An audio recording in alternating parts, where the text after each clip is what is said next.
Ils sont là. Ils dorment. Du coup, on va pas les déranger.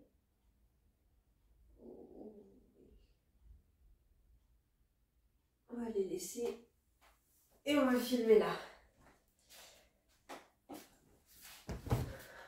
Bonjour, comment ça va? Nouvelle vidéo pour parler de lecture. Et oui, enfin, je sais, la dernière date du mois de janvier, mais c'est pas comme si j'étais régulière. Mais je suis là devant vous aujourd'hui. Pourquoi? Parce que il fait pas beau. Comme vous pouvez le constater, il fait un beau temps de chiottes. Je n'ai aucune envie de sortir. Il me reste 2 jours avant de reprendre le travail. Et je me suis dit que c'était le moment pour me lancer un petit challenge. Il se trouve que cet été, j'ai acheté beaucoup de BD. Ce qui est très surprenant venant de ma part, étant donné que je ne lis quasiment jamais de BD. Je ne lis que des romans en règle générale. Et là, je sais pas ce qui m'est arrivé cet été, je me suis dit, waouh, j'ai envie de lire des BD, j'ai envie de lire des mangas. J'en ai acheté plein. Et pour l'instant, je n'en ai ouvert aucune. Voilà. Et je m'étais dit, pour me forcer, entre guillemets, à les lire, parce que je me connais, ça va rester là pendant 1 an. Donc, je me suis dit, pour lire ces BD que j'ai achetées cet été, en plus de celles que j'ai depuis la nuit des temps et que j'ai jamais ouvertes, je vais me mettre un petit challenge qui est très simple, qui va ne consister exclusivement qu'à lire des BD pendant 2 jours. Et comme je reprends le travail dans 2 jours et qu'il ne me reste donc que aujourd'hui et demain pour faire ce challenge, parce qu'après je n'aurai plus 2 jours de repos consécutifs jusqu'à je sais pas quand, c'est maintenant ou jamais. Là il est 14 h, donc c'est le début de l'après-midi. Là je suis en train de faire à manger parce que j'ai faim. Donc je vais manger et ensuite je vais me lancer. Alors si ça vous intéresse, j'ai fait une bolognaise hier et il en restait plein. Il me restait également des pois chiches de la recette que j'ai faite avant-hier. Du coup j'ai mélangé tout ça, j'ai fait des coquillettes et je vais manger tout ça devant Once Upon a Time saison 7 parce que oui, j'arrive enfin à la fin de la série.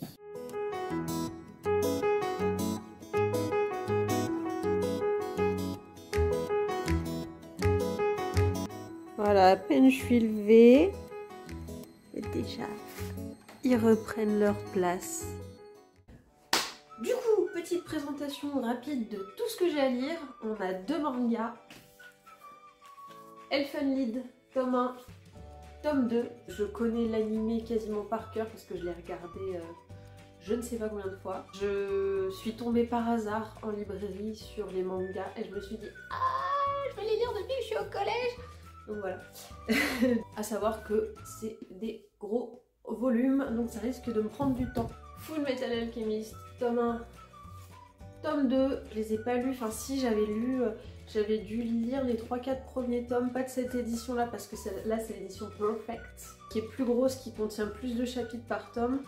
Il y a des pages en couleur, il y a des pages glacées, enfin bref, elle est trop belle. Et moi j'avais lu les 3-4 premiers tomes de l'édition classique. Sachant que j'ai vu l'animé Brotherhood, qui suit la trame des mangas en entier, et que là actuellement je suis en train de regarder le premier animé qui était sorti, qui ne suivait pas la trame des mangas, parce que les mangas n'étaient pas tous sortis à l'époque où cet animé est sorti. Voilà.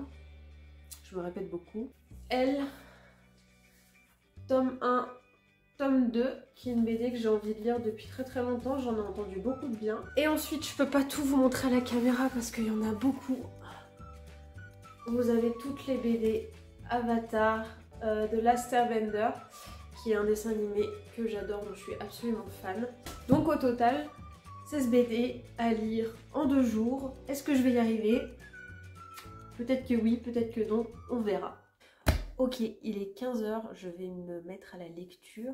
J'ai décidé de commencer par Elle, donc tome 1 et tome 2, par Aveline Stockard et Kit Toussaint. Alors je sais pas du tout si j'ai bien prononcé le nom de la dessinatrice. Je vais vous lire le résumé. Elle, c'est une fille un peu comme tout le monde, mais pas tout à fait comme les autres. Jeune fille pétillante et équilibrée, c'est tout naturellement qu'elle est intégrée dans une joyeuse bande d'amis dès son arrivée au lycée Mercury. Mais se doute-t-il qu'elle n'est pas seule? Elle serait même plutôt 5. 5 personnalités hautes en couleurs et pas toujours amicales. Qui est-elle réellement? Les dessins sont très jolis, les graphismes sont magnifiques, donc j'ai vraiment hâte de découvrir ça. Donc je vais m'y mettre et puis je vous dirai ce que j'en pense après.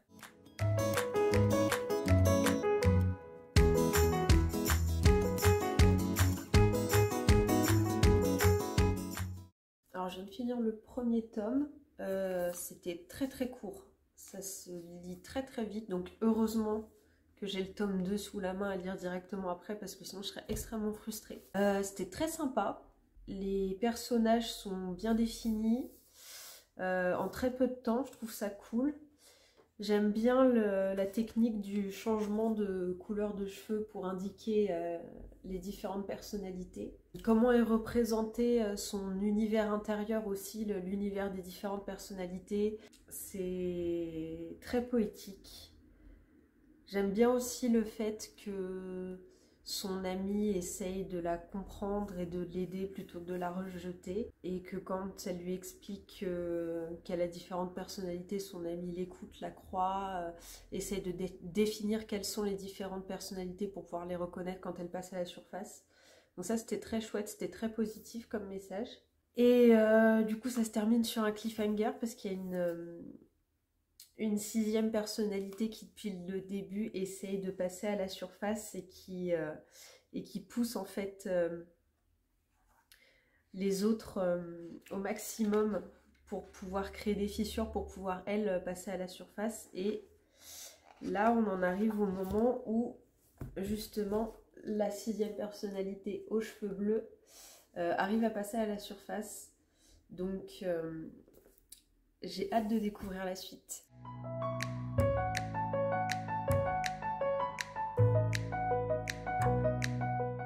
Alors il est 16h20 et je viens de finir la lecture du tome 2, il est à l'envers, du tome 2 de Elle. Ce qui est bien c'est qu'il est encore tôt, comme c'était des BD assez courtes, ça a été lu très très vite. J'ai bien aimé toute la partie où elle parcourt tout son subconscient, tous les différents mondes de ses différentes personnalités. J'ai bien aimé le fait que sa meilleure amie Maëlys se rende compte aussi tout de suite qu'elle n'était pas la même personne. Mais tout de suite, c'est ça que je trouve impressionnant, c'est qu'elle a des doutes immédiatement quand la personnalité bleue prend les commandes. Maëlys, qui sait qu'elle a plusieurs personnalités, se rend compte tout de suite que cette personnalité-là, elle ne la connaît pas. Et même si elle dit rien, clairement, elle a des doutes. Ça, j'ai bien aimé, le fait qu'elle soit très perceptive comme ça.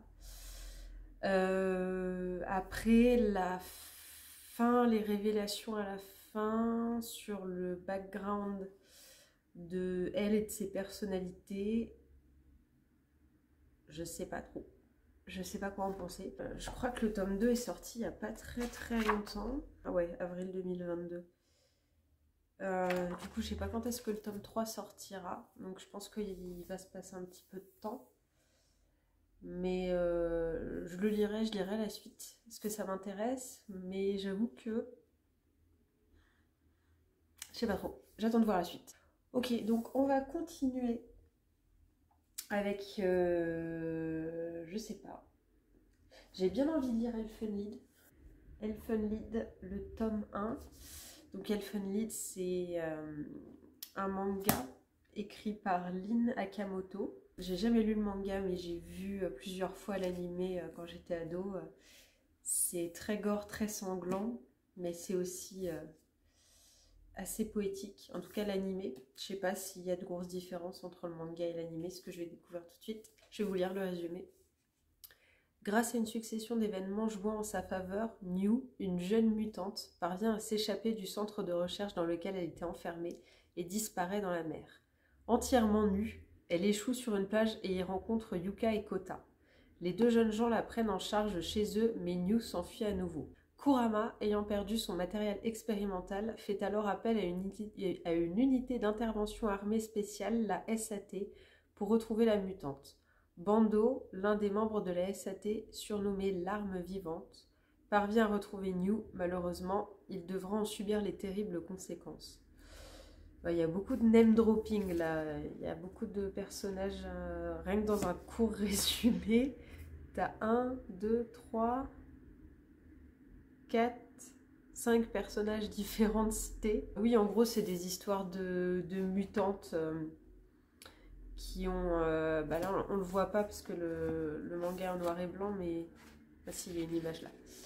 Qui ont les cheveux roses, des espèces de petites cornes, et en fait, elles ont des bras invisibles dans le dos qui peuvent découper en morceaux et tout, et c'est dégueulasse. Et, j'adore l'animé, donc je vais me lancer dans le manga. Je sais pas combien de temps ça va me prendre de lire tout ça, parce qu'il est très très gros.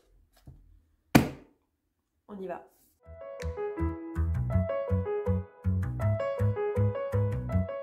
Bon, je suis arrivée à la moitié du tome 1, qui correspond en fait au tome 1 dans la publication originale, parce qu'en fait là, un tome égale 2 tomes, j'ai l'impression du coup, dans cette édition.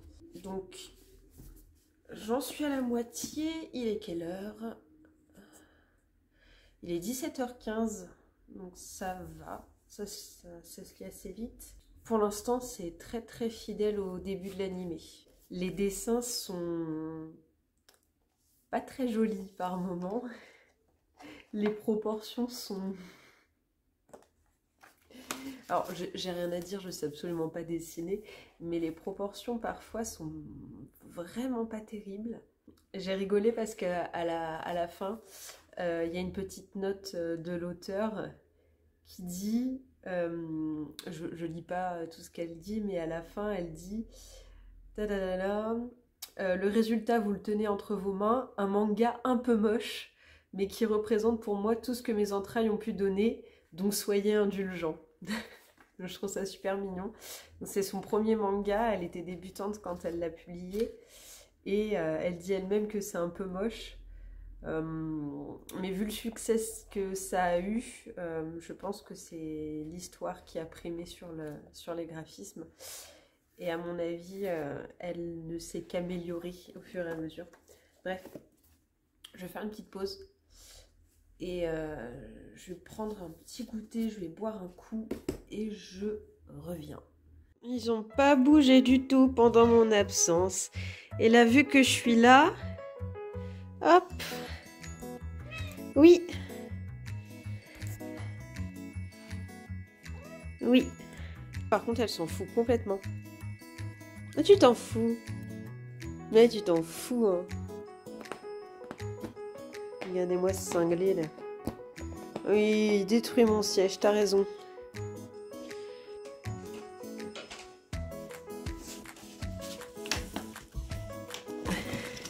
Je savais que t'étais là. Bon. Ok, j'ai pris un goûter. Quelle heure il est? Il est 17h40, ça va, il est tôt encore. Je continue Elfenlied. Ok, je viens juste de reprendre, j'ai lu 3 pages. Faut que j'arrête. Il faut que je... Faut que je dise quelque chose parce que ça m'énerve. Le personnage de Yuka, elle là, qui est donc la cousine du héros, Kota, c'est sa cousine. C'est la fille de la tante de Kota. C'est sa cousine.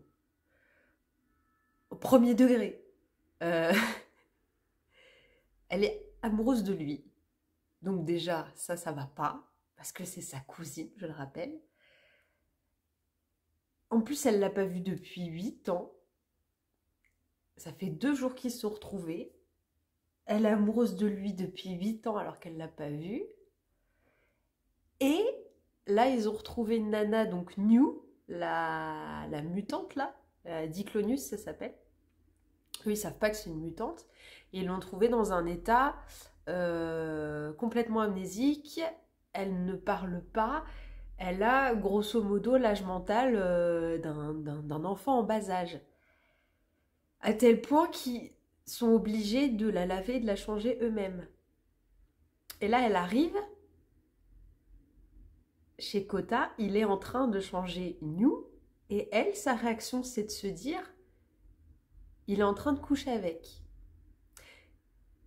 Et au lieu de se dire, ok, elle peut penser qu'effectivement, elle le trouve dans une position un peu spéciale, il est en train de la déshabiller et tout.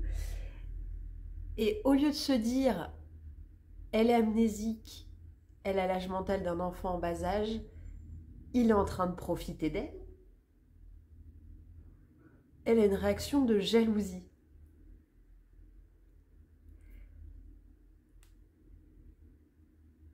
Voilà, je voulais juste arrêter 2 minutes pour faire part de ce point important parce que je me suis dit, mais quelle conne!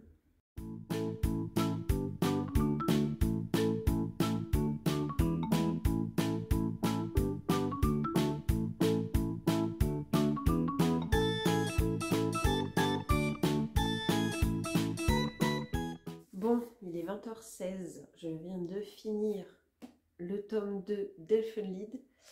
Comme je m'en doutais, le dessin s'est énormément amélioré, ça n'a plus rien à voir avec le début. C'est beaucoup plus agréable à lire du coup. L'histoire, elle est passionnante. De toute façon, c'est une histoire que j'adore. Je suis fan de l'animé. Et là, j'ai qu'une envie, en fait, c'est de continuer à lire la suite. Il y a certains aspects qui me gênent, notamment toujours cette histoire d'inceste cousin-cousine, là, qui est en train d'aller plus loin et qui est peut-être un peu trop loin à mon goût. Il y a des passages qui sont explicitement sexuels et ça me gêne. Mais bon, si on fait abstraction de ça, j'adore. Il faut faire gaffe parce qu'il y a pas mal de mentions d'abus sexuels, de choses comme ça dans cette histoire. C'est une histoire qui est très dure, hein, très dure. Psychologiquement, les personnages ont des backstories assez hardcore. Mais c'est ça qui fait aussi que c'est bien. Enfin voilà, du coup j'ai qu'une hâte, c'est de lire la suite. Ah oui, il y a des petites... entre 2 tomes, donc comme je le disais, le tome 1 réunit le tome 1 et le tome 2, et le tome 2 réunit le tome 3 et le tome 4. Et à la fin de chaque tome, hormis le tome 4, il y a des petites histoires qui n'ont rien à voir avec Elfenlied en fait. Je pense que c'est juste l'autrice qui s'est dit tiens, j'ai envie de faire une petite histoire courte qui n'a rien à voir, et du coup ça a été inclus dedans. Donc là il y en a 3, il n'y en a pas à la fin du tome 4. La première, je ne l'ai pas aimée du tout. La deuxième, ça allait. Et la troisième, pour le coup, je l'ai trouvée très chouette. Voilà. Je ne vais pas m'étendre plus que ça sur le sujet. C'est juste un petit bonus qui n'a rien à voir avec Elfenlied. Donc, je ne vais pas en parler plus que ça. Mais voilà. Donc, du coup, j'en suis déjà à 2... et de 4, ce qui est pas mal en soi, vu que j'ai commencé à 15h. Vu l'heure qu'il est, je vais aller faire une pause, je vais manger un petit peu et je verrai après, je verrai après si je continue à lire ou pas. Je pense que je vais me lancer sûrement dans les courtes BD Avatar. J'ai plus le courage de lire des longues BD là, mais les petites BD doivent se lire très vite, donc je pense que je ferai ça après manger. Miaou.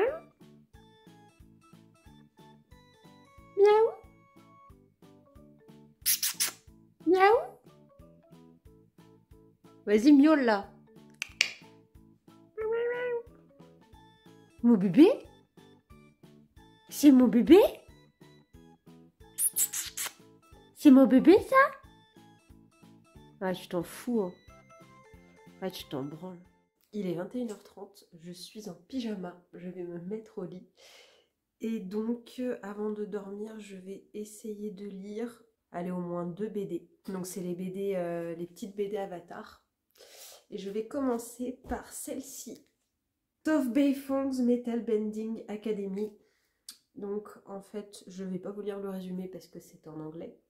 Mais en gros, celle-ci, ce qu'elle raconte, c'est que si vous connaissez pas Avatar, l'idée c'est que il y a 4 écoles de bending. Les benders en français, ils appellent ça des maîtres, je crois. Il me semble que The Last Airbender, ça a été traduit par le dernier maître de l'air.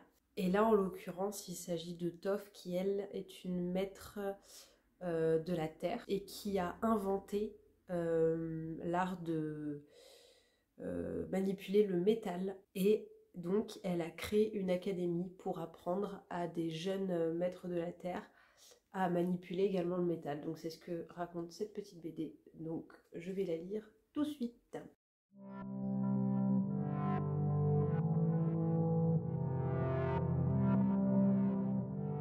Bon, comme c'était très fin, je l'ai lu très vite. C'était très chouette, très mignon. Ce que j'aime bien, c'est que les personnages sont vraiment bien respectés. Là, l'histoire, c'est qu'en fait, donc Toph a créé son académie de métal et tout est parfait, tout se passe super bien. Et du coup, elle s'ennuie, ce qui est tout à fait en accord avec son personnage. Donc, j'ai trouvé ça très chouette. C'était très sympa comme petite histoire. Tiens, je vais lire celui-ci. Suki Alone. De quoi ça parle? Alors, Suki, c'est un personnage qui n'a pas de pouvoir, mais qui fait partie de l'armée de Kyoshi, et qui est une armée entièrement constituée de femmes, et qui sait extrêmement bien se battre. Ok, elle se fait capturer par la Nation du Feu, qui est... pendant toute la série télé, l'antagoniste. La Nation du Feu, c'est les méchants. Voilà, donc je vais lire ça.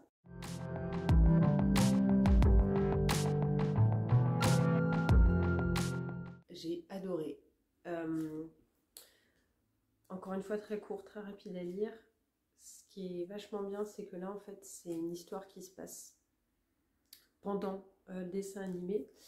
Donc quand Suki est envoyée en prison, et, on la voit pas pendant tout ce temps-là. On les voit seulement eux aller la récupérer, la sauver. Et du coup là on voit tout ce qui se passe pendant qu'elle est en prison. Il y a aussi une bonne partie de son histoire, son enfance. C'est super bien fait, c'est super chouette parce que c'est super court, mais en très peu de temps on apprend plein de choses. Et ça développe un personnage qui n'est pas autant développé dans le dessin animé et qui est très intéressant. Et du coup, c'est cool, j'ai adoré. Du coup, maintenant, je vais lire Katara and the Pirate Silver. Donc, Katara, c'est un des personnages principaux d'Avatar, qui elle est une maître de l'eau. Qu'est-ce qu'elle va faire, la Katara, là-dedans? Elle se retrouve séparée du groupe aussi. Et du coup, pour les retrouver, elle va devoir s'allier avec des pirates, apparemment. C'est parti.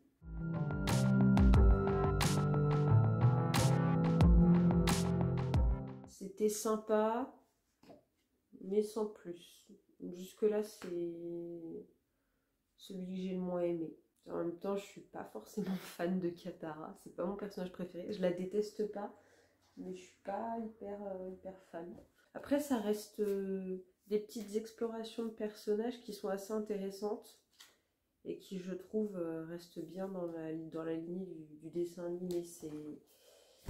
Il n'y a pas de trahison de personnage et ça, c'est cool. Quoi qu'il en soit, je continue. Nous avons celui-ci, The Avatar Tales. Et apparemment, ça, c'est juste plusieurs petites histoires avec des styles de dessin différents. C'est cool, ça.